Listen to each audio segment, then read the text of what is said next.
Bientôt, un nouveau code pour régir le monde du travail au Burkina Faso.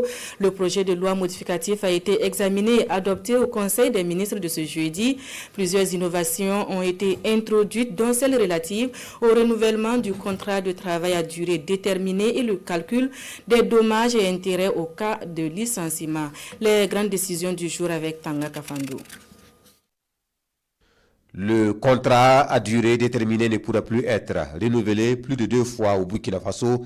C'est l'une des innovations majeures contenues dans le projet de loi portant sur le nouveau code du travail adopté par le Conseil des ministres ce jeudi 27 novembre 2025.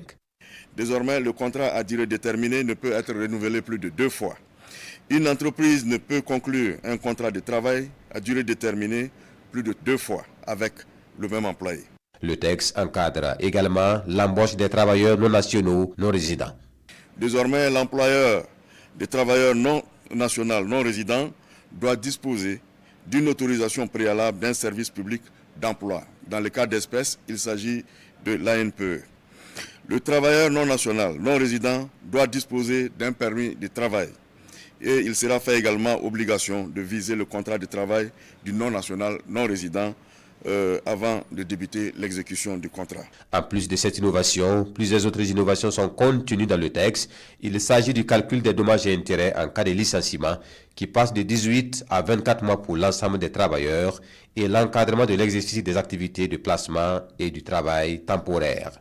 Désormais, à qualification équivalente, le travailleur temporaire et le travailleur de l'entreprise utilisatrice occupant le même emploi auront la même rémunération. Désormais, il est interdit à toute personne ayant des intérêts directs ou indirects avec une entreprise utilisatrice de conclure un contrat de mise à disposition de personnel. Pour compter donc de la date d'entrée en vigueur de la loi, il sera donc procédé au bout de 6 mois à la régularisation de toutes ces entreprises. Également, au titre de ces emplois temporaires, il est inscrit la limitation des cas dans lesquels on peut faire appel au travail temporaire. Il s'agit essentiellement des vacances de poste.